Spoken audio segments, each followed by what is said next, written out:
under armarna för att ta av. One comment on this is that we have to make sure that all the new innovators who are there somewhere in a garage, they can come to some place and show what they have done, that they have access to the place. We in Tele2, we don't have these big R&D resources like some of our colleagues. Yes, they cost a lot of money to have them. So we believe that the R&D is outsourced. We believe that all the million people who are developing these services, we will take them, we put them in a network and let the customers decide which one is the best. Because we don't believe that our engineers they know all the best things out there. We believe the market. Bara så att det här blir kristallklart för oss som lyssnar, så vi förstår. Jag tar ett exempel som hämtar från konsumentvärlden eller inte från B2B-världen. Bara för att det ska bli enklare. Men om en sån här enkel sak. Jag vill lyssna på musik i mobilen som jag har valt.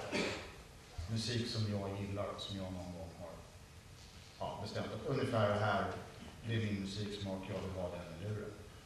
Vem ska tillhandahålla musiken och hur ska jag betala för det, eller ska det vara gratis? Varför gratis? Ja. Jag tycker absolut att du ska betala för den musiken. Och det är ett bra exempel på hur man kan möjliggöra det. Vi har valt att lansera Playground Plus i samarbete med Sony Ericsson.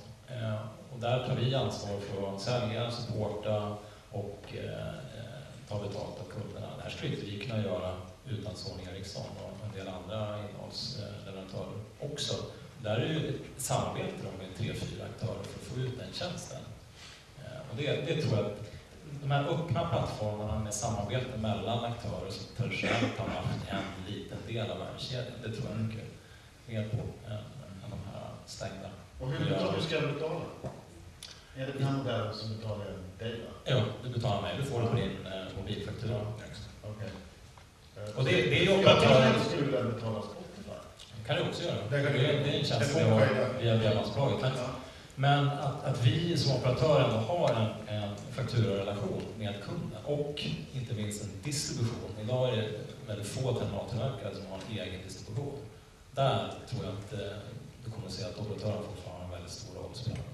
Och man måste, en viktig sak att förstå att operatörsfaktureringssystemet är en av de största maskinerna av hela världen. Därför att vi vet när du har använt, vad du har använt, vad faktiskt hände. Så där många människor ringer och säger nej, jag inte gjorde det.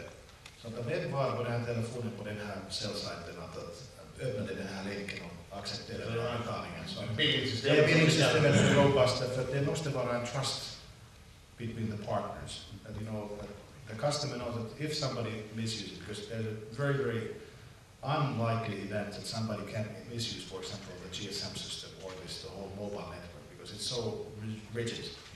That, if you can break it, we know it if somebody has gone into the system. And so far, nobody has not been able to break the code. Vi tillägg kopplat till det är ju kundtjänsten.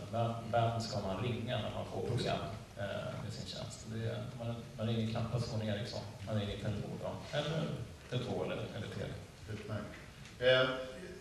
Vi har några minuter kvar. Jag tänkte vi skulle få lyfta blicken lite grann. Och jag ställer frågan så här, om ett par, 3 år, LTE börjar bli vanligare och vi tittar på den här business-to-business-marknaden. Vad är det för tjänster ni ser som kommer att vara jätteheta? Par, 3, 4 år framtiden. Ja, så man får fortsätta att tala. Mycket mobiltal.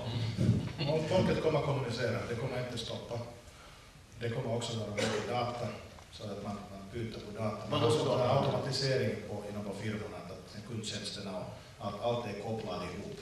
Så att om man vill veta vad har jag faktiskt beställt på den här firman, man kan visa allt sakerna ihop på kunderna, så att man kan kontrollera min egen tjänsterna direkt. Att man inte behöver faktiskt ringa någonstans. Man kan få all information, man kan beställa det så här och systemet ändras den automatiskt utan att man måste vänta. Ja. Jag tror inte man behöver inte vara så stor kikare kring det här. Vad som händer med LTE och annan teknologi, det gör vi möjliggör lite grann som Harry var inne på tidigare, att vi flyttar internet till mobilen eller mobil device tidigare. Därför kan man dra samma paralleller till, som man gör till internet. Vad tror vi händer med internet och de tjänsterna där? Kan man nästan flytta över inom det mobila internet, det mobila bredbandet. IT-killen, man kan säga att det här maskinrummet som man har, man kan faktiskt tänka att det är virtualt, att det kan lyftas var som helst och man kan access den här data och informationen vilken plats som helst. Så det är det som är grejen, var som helst? Anytime, any place. It's going to be terrible for us, all the business people, because you're working more. Just det. But luckily there's still this button. Mats, har du något? Alla tjänster för ett mobilt arbetssätt, att mobilisera det som idag finns i den fasta världen, det tror jag på. Sen i tillägg så tror jag faktiskt väldigt mycket på maskin-till-maskin kommunikation också, som en stor trend som kommer att ta fart de närmsta åren. Där finns det väldigt mycket pengar att spara på bolagen. Det kan vara fjärravläsning av elmätare, det kan vara styra alla stridslotter, det kan vara hantera larmlösningar med mera. Men det utnyttjandet av mobilnäten är fortfarande väldigt begränsat. Sista frågan här. Killmynts. Förlåt? Killmynts. Killmynts. Coins. I hate coins. Bort med mynten. Betalt. Små betalt. Mycket betalt. It's a virtual sales, point of sales. Sista frågan här då. Min 10-åriga dotter fick tillsammans med sina klasskompisar, jag vet inte varför, men de fick uppgiften: hur ser framtidens mobiltelefoner ut? Och nu måste jag fråga er, för en av de idéerna som kom upp här, eller behoven som identifierades i alla fall, och som jag undrar när lanseras det här på marknaden, det var: när kommer mobilen som håller reda på bortsprungna hästar, hundar och katter? Det finns redan. Det finns. Det var i Finland, de gjorde redan på 6 år sedan, 8 år sedan. Kussarna.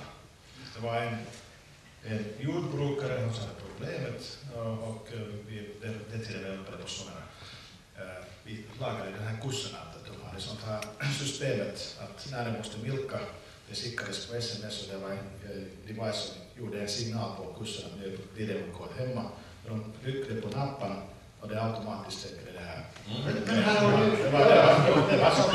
vi en jättemarknad. Alla som har en hund som skulle vilja ha det. Det finns redan den typen av lösningar också.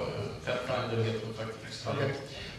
Men det jag tror händer lite grann framåt också i takt med att terminalerna blir lite mindre, för det är en teknikutveckling som sker, så kommer vi se mycket mer sådana här embedded technologies där vi kanske pratar med någon som gör barnkläder som i sin tur då monterar in den här så att vi verkligen ser vad barnet är. Alltså bioteknikens utveckling gör ju att det kanske blir mer praktiskt. Jag jobbade på Sony Ericssons konsumentsida. Jag hade sådana här crazy visions. Och han använde på glasögon. Det var ungefär mer än hälften av folket har en glasögon. Man kan sätta på mobilen dit. Att man kan ha sånt här andra sidan. Man kan läsa hela tiden, alla informationen kommer på inside. Och sen är det höstas man är lite sjösjuk eller något sånt. Hörrni, nu börjar vår lilla talkshow lida mot sitt slut. Jag tror att vi fick väldigt mycket konkret och en del skönt också. Med det vill jag tacka oss, Harry och Mats för detta. Och vi ger en applåd till er.